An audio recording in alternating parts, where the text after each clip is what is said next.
ओम शांति। 26 जून 1969 के अव्यक्त महावाक्यों का सार। शिक्षा देने का स्वरूप, अपने स्वरूप से शिक्षा देना। बाबा पूछते, बाप किसको देख रहे हैं? बच्चों को देख रहे हैं। आज मुरली में क्या सुना था? आप सभी किसको याद करते हो? बाप, टीचर, सदगुरु को। तो बाप दादा भी सिर्फ बच्चों को नहीं, लेकिन तीनों संबंधों से, तीनों रूप से देखते हैं। बच्चे तो सभी हैं, लेकिन टीचर रूप में क्या देखते हैं? नंबरवार स्टूडेंट को देखते हैं। और गुरु रूप से किसको देखते हैं मालूम है? नंबरवार फॉलो करने वालों को, जिन्होंने फॉलो किया है और जिन्हों को अभी करना है, दोनों को देखते हैं। मुख्य फॉलो कौन सा है? गुरु रूप से जो शिक्षा देते हैं, उसमें मुख्य फॉलो किसको करना है? गुरु रूप से मुख्य फॉलो क्या है? तो बच्चों ने कहा याद की यात्रा। बाबा ने कहा याद की यात्रा तो एक साधन है, लेकिन वह भी किस लिए कराते हैं? तो बच्चों ने कहा दूसरों की सदगति करने लिए। बाबा ने पूछा पहले अपने को क्या फॉलो करना पड़ेगा? याद की यात्रा भी किस लिए सिखाई जाती है? गुरु रूप से मुख्य फॉलो यही करना है, अशरीरी, निराकारी, न्यारा बनना। याद की यात्रा भी इसलिए करते हैं कि साकार में रहते निराकार और न्यारे अशरीरी हो रहे। जब अशरीरी बनेंगे तब तो गुरु के साथ जा सकेंगे। मुख्य रूप से तो यही फॉलो कर रहे हैं और करना है। टीचर रूप का पार्ट अभी चल रहा है या पूरा हो चुका है? रिवाइज कोर्स टीचर करा रहे हैं या अपने आप कर रहे हो? तो बच्चे कहते उनकी मदद है। बाबा कहते पढ़ाई पढ़ाते नहीं हैं, लेकिन मदद है। रिवाइज कोर्स के लिए स्कूल से छुट्टी ली जाती है, जिसको होमवर्क कहा जाता है, लेकिन टीचर का कनेक्शन रहता है। साथ नहीं रहता, सिर्फ कनेक्शन रहता है। कनेक्शन तब तक है जब तक फाइनल पेपर हो। रिवाइज कोर्स के लिए टीचर हर वक्त साथ नहीं रहता है, तो अभी टीचर दूर से ही देख रेख कर रहे हैं। कहाँ भी कोई मुश्किलात हो तो पूछ सकते हो, लेकिन जैसे पढ़ाई के समय साथ रहते थे, वैसे अब साथ नहीं। अभी ऊपर से बैठ अच्छी रीति देख रहे हैं कि रिवाइज कोर्स में कौन कौन कितनी शक्ति से, कितनी मेहनत से, उमंग उत्साह से कोर्स को पूरा कर रहे हैं। ऊपर से बैठ दृश्य कितना अच्छा देखने का रहता है। जैसे यहाँ ऊपर संदली पर बैठ देखने में और नीचे बैठ देखने में फर्क होता है ना। इनसे भी ऊपर कोई बैठकर देखे तो कितना फर्क होगा। बुद्धि बल से महसूस कर सकते हो क्या अनुभव होता है। आज अनुभव सुनाते हैं। अनुभव सुनने और सुनाने की तो परंपरा से रीत है। तो वतन में रहते क्या अनुभव करते हैं? वतन में होते भी टीचर का कनेक्शन होने कारण देखते हैं। कोई कोई बहुत अलौकिकपन से पढ़ाई को रिवाइज कर रहे हैं, कोई समय गंवा रहे हैं, कोई समय को सफल कर रहे हैं। जब देखते हैं कि समय को गंवा रहे हैं, तो मालूम क्या होता है? तरस तो आता है, लेकिन तरस के साथ साथ जो संबंध है, वह संबंध भी खींचता है।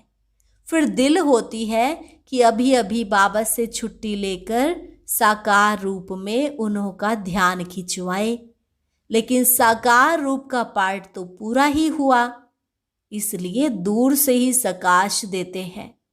बाबा जैसे साकार रूप में लाल झंडी दिखाते थे ना, वैसे ही वतन में भी।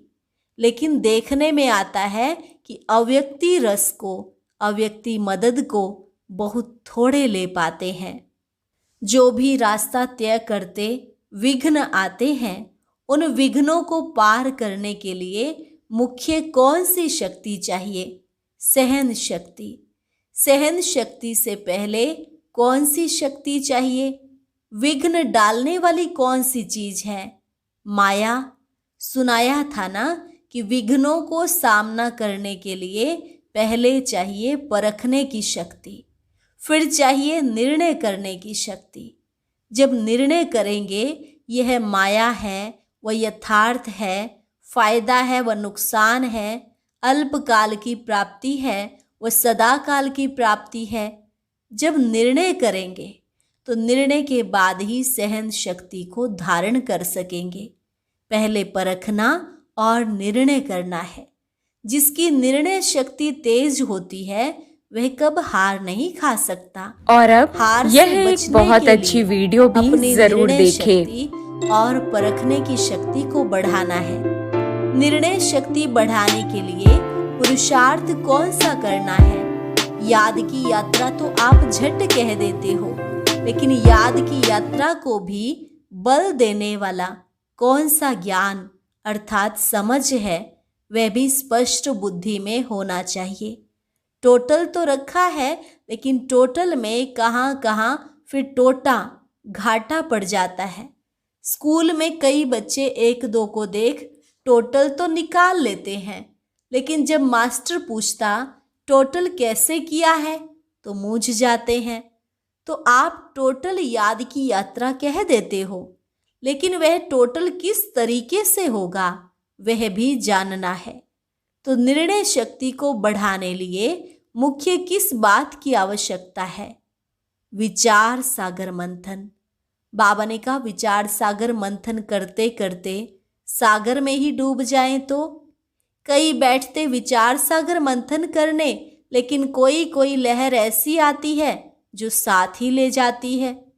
जैसे कोई भी स्थूल शारीरिक ताकत कम होती है तो ताकत की खुराक दी जाती है, वैसे ही निर्णय शक्ति को बढ़ाने लिए मुख्य खुराक यही है जो पहले भी सुनाया, अशरीरी, निराकारी और कर्म में न्यारे।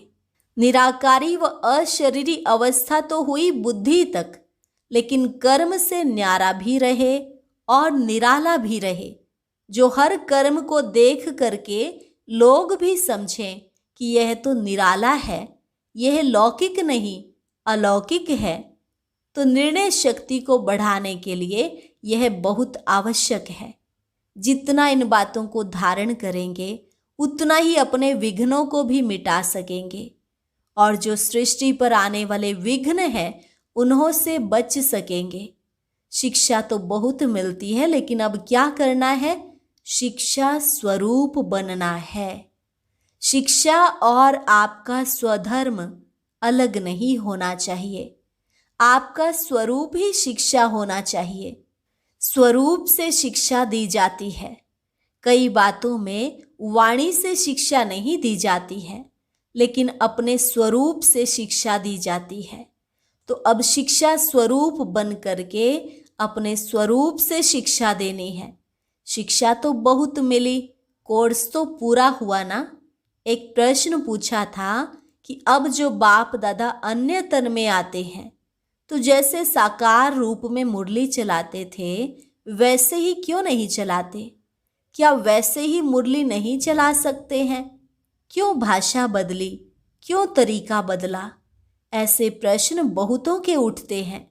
जबकि तुम भाषण कर सकते हो तो बाप दादा को कोई भी तन द्वारा मुरली चलाना मुश्किल है, लेकिन क्यों नहीं चलाते हैं? दो चार ने अपने विचार सुनाए। बाबा ने कहा जिस तन द्वारा पढ़ाने का पाठ था वह पढ़ाई का कोर्स तो पूरा हुआ, अब फिर पढ़ाई पढ़ाने लिए नहीं आते। वह कोर्स था उसी तन द्वारा पूरा हो चुका है, अभी तो आते हैं मिलने के लिए, बहलाने के लिए। और मुख्य बातें कौन सी है? जैसे अशरीरी कर्मातीत बन करके क्या किया? एक सेकंड में पंछी बन उड़ गया। साकार शरीर से एक सेकंड में उड़े ना, तो अब पढ़ाई पूरी हुई, बाकी एक कार्य रहा हुआ है साथ ले जाने का। इसलिए अब सिर्फ मिलने, अव्यक्त शिक्षाओं से बहलाने और उड़ाने के लिए आते हैं।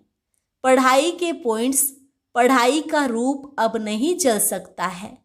अभी कोर्स रिवाइज हो रहा है, लेकिन कितने समय में रिवाइज करेंगे? कितने तक कोर्स पूरा हुआ है? अभी यह सभी को निर्णय करना है कि कहाँ तक रिवाइज कोर्स हुआ है, कितना समय अब चाहिए। साकार तन के हर कर्म, हर स्थिति से अपने को भेंट करना, यह लक्ष्य रखते अपने को देखो, फिर पता पड़ेगा कि कहाँ तक है। लक्ष्य तो बता दिया कि कैसे अपने को परखना, फिर उत्तर देना। दूसरा प्रश्न यह देते हैं, होमवर्क तो तुम्हारा चल ही रहा है, उसमें विशेष ध्यान खिंचवाते हैं। यह जो पार्ट भावी प्रमाण हुआ है, उस साकार रूप को अव्यक्त क्यों बनाया? इसके भी कई गुह्य रहस्य हैं। इसकी गहराई में जाना, सागर की लहरों में नहाने नहीं लग जाना, लेकिन सागर के तले में जाना, फिर जो रत्न मिले वह ले आना। यह सोचना इनका गुह्य रहस्य ड्रामा में क्या नोंधा हुआ है। ऊपर कोई गुह्य रहस्य है, बिना रहस्य के तो कोई भी चलन हो ही नहीं सकती। अच्छा, अभी टाइम हो गया है और अब यह एक बहुत अच्छी वीडियो भी जरूर देखें।